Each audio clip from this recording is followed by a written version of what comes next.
ਅੱਜ ਤੁਹਾਡੇ ਸਾਰਿਆਂ ਦੇ ਇਕੱਠ ਦੇ ਵਿੱਚ ਅਸੀਂ ਆਪਣੇ छोटे भरा नूं जिम्मेवारी देण आए हैं।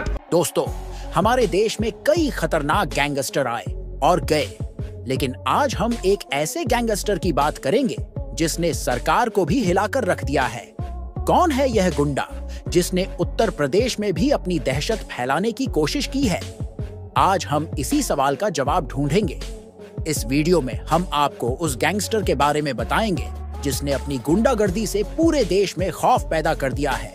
यह गैंगस्टर है लॉरेंस बिश्नोई, जिसके खिलाफ 50 से ज्यादा मामले दर्ज हैं और जिसके पास 60 लाख से ज्यादा के हथियार हैं। लॉरेंस बिश्नोई का जन्म 12 फरवरी 1993 को पंजाब के फिरोजपुर जिले में हुआ था। उसके पिता का नाम रविंद्र बिश्नोई है, जो पहले पंजाब पुलिस में कांस्टेबल थे और बाद में खेती करने लगे। उसकी मां का नाम सुनीता बिश्नोई है, जो हाउसवाइफ हैं।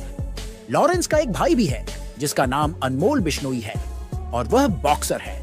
लॉरेंस बचपन में पढ़ाई और खेलकूद में काफी अच्छा था। उसने अपनी शुरुआती पढ़ाई पंजाब के अबोहर में एक सचखंड कॉन्वेंट स्कूल से की थी और बाद में दव कॉलेज चंडीगढ़ में एडमिशन लिया था। कॉलेज के दौरान वह अक्सर कुश्ती किया करता था। जब उसके दोस्तों ने उसे कॉलेज के इलेक्शन में खड़े होने की सलाह दी तो उसने इसमें हिस्सा लिया, लेकिन हार गया। लॉरेंस की गुंडागर्दी कॉलेज के दिनों से ही शुरू हो गई थी। उसने अपोजिट पार्टी से दुश्मनी ले ली और कॉलेज में कई लड़ाइयों और फायरिंग में शामिल रहा। एक बार उसे चीटिंग करते हुए पकड़ा गया और जब उसे आंसर सीट दिखाने के लिए कहा गया तो वह फर्स्ट फ्लोर से कूद पड़ा।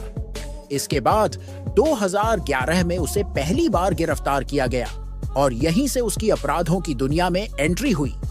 साल 2015 में जब पंजाब पुलिस लॉरेंस को अदालत लेकर जा रही थी तो उसने भागने की प्लानिंग की और नेपाल चला गया। वहां से वह कुछ हथियार लेकर वापस पंजाब लौटा और फिर से पकड़ा गया। लॉरेंस की गैंग का खास तरीका यह है कि वे अपनी हत्याओं का खुलासा सोशल मीडिया पर खुद ही करते हैं। लॉरेंस बिश्नोई की गैंग में लगभग 700 लोग हैं और उसका गुंडा राज हिंदुस्तान से कनाडा तक फैल चुका है। जिस दिन मेरे धक्के चढ़ गया ना, तुम में कोई भी तेरे आसपास के नजदीक के या तेरे परिवार के, तो मैं सारों को चबा जाऊंगा। उसने सलमान खान और हनी सिंह जैसे बड़े सितारों को भी धमकाया है। भले ही वह जेल में है, लेकिन उसकी गैंग उसके निर्देशों पर काम करती है। उत्तर प्रदेश के मुख्यमंत्री योगी आदित्यनाथ के सख्त कानूनों के बावजूद लॉरेंस बिश्नोई उत्तर प्रदेश में अपनी गुंडागर्दी फैलाने की सोच रहा है। योगी आदित्यनाथ का कहना है कि उत्तर प्रदेश में कोई भी गुंडा राज नहीं चलेगा और सरकार गुंडों का इलाज करना अच्छे से जानती है। लॉरेंस बिश्नोई के कुछ खास कारनामों में से एक यह है कि उसने सिद्धू मूसवाला की हत्या का जिम्मा खुद ही सोशल मीडिया पर लिया था। उसके दोस्त विक्की खेड़ा की हत्या के बाद लॉरेंस ने सिद्धू मूसवाला की हत्या करवाई और इसे फेसबुक पर पोस्ट किया। लॉरेंस बिश्नोई का एक साथी घोड़ी बरार है, जो कनाडा में रहकर अपनी गैंग के साथ दहशत फैलाता है। लॉरेंस बिश्नोई व्हाट्सएप के जरिए हत्या की सुपारी लेता है और अपने कारनामों को अंजाम देता है।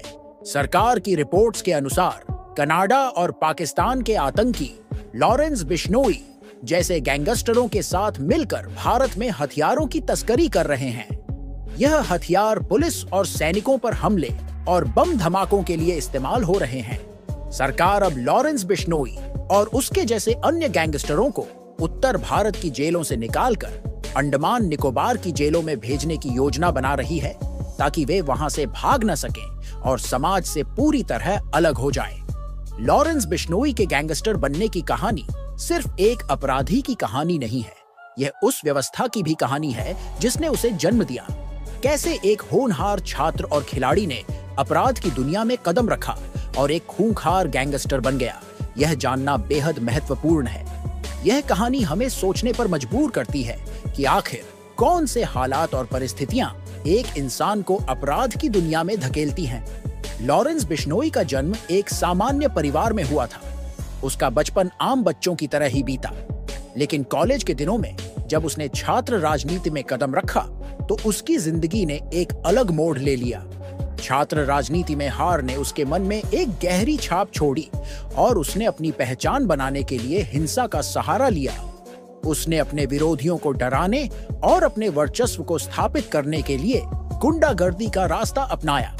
लॉरेंस की गैंग का नेटवर्क पूरे देश में फैला हुआ है। उसकी गैंग में कई छोटे बड़े अपराधी शामिल हैं जो उसकी हर बात को मानते हैं। उसकी गैंग की एक खास बात यह है कि वे अपनी हत्याओं का खुलासा खुद सोशल मीडिया पर करते हैं। यह उनके मनोविज्ञान को दर्शाता है कि वे अपनी ताकत का प्रदर्शन करना चाहते हैं और समाज में डर पैदा करना चाहते हैं। लॉरेंस बिश्नोई का नेटवर्क न केवल भारत में बल्कि अंतर्राष्ट्रीय स्तर पर भी फैला हुआ है। उसके साथ ही घोड़ी बरार और अन्य गैंगस्टर कनाडा और अन्य देशों में रहकर उसकी गैंग को संचालित करते हैं। वे सोशल मीडिया और व्हाट्सएप के जरिए अपनी गतिविधियों को अंजाम देते हैं। यह दिखाता है कि कैसे आधुनिक तकनीक का दुरुपयोग करके अपराधी अपने कारनामों को अंजाम देते हैं और कानून से बच निकलते हैं। लॉरेंस बिश्नोई की गिरफ्तारी और उसके बाद की घटनाओं ने भारतीय कानून व्यवस्था को भी सवालों के घेरे में खड़ा कर दिया है। एक तरफ जहां सरकार और पुलिस उसकी गिरफ्तारी को अपनी बड़ी उपलब्धि मानते हैं, वहीं दूसरी तरफ लॉरेंस की गैंग अब भी सक्रिय है और उसकी गतिविधियां जारी हैं। यह स्थिति समाज के लिए एक गंभीर खतरे का संकेत है। लॉरेंस बिश्नोई के खिलाफ इतने मामले दर्ज होने के बावजूद उसकी गैंग अब भी सक्रिय है। यह दिखाता है कि हमारे समाज में अपराधियों के खिलाफ कार्रवाई में कितनी कमियां हैं। एक तरफ जहां पुलिस और सरकार अपनी सख्ती का दावा करते हैं, वहीं दूसरी तरफ अपराधी अब भी अपनी गतिविधियों को अंजाम दे रहे हैं। यह स्थिति समाज के लिए एक बड़ी चुनौती है। लॉरेंस बिश्नोई की कहानी हमें सोचने पर मजबूर करती है कि आखिर क्यों एक होनहार छात्र और खिलाड़ी ने अपराध की दुनिया में कदम रखा। क्या यह सिर्फ एक व्यक्ति की गलती है या फिर समाज और व्यवस्था की भी जिम्मेदारी है? लॉरेंस बिश्नोई की कहानी हमें यह सिखाती है कि हमें अपने समाज और व्यवस्था को बेहतर बनाने की जरूरत है ताकि कोई और लॉरेंस बिश्नोई न बने। लॉरेंस बिश्नोई की कहानी को जानने के बाद हमें यह समझ में आता है कि हमारे समाज में कई ऐसे लोग हैं जो अपने हालात और परिस्थितियों की वजह से अपराध की दुनिया में कदम रखते हैं। हमें इन लोगों की मदद करनी चाहिए और उन्हें सही रास्ते पर लाने की कोशिश करनी चाहिए। हमारे समाज में सुधार और जागरूकता की जरूरत है ताकि कोई और लॉरेंस बिश्नोई न बने।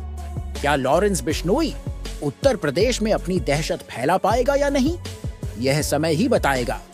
बाकी दोस्तों, आपकी इस पर क्या राय है? आप हमें कमेंट में जरूर बताएं और इस वीडियो को लाइक और शेयर करें और हमारे चैनल को सब्सक्राइब करें ताकि आपको हमारी नई वीडियो की अपडेट मिले सबसे पहले।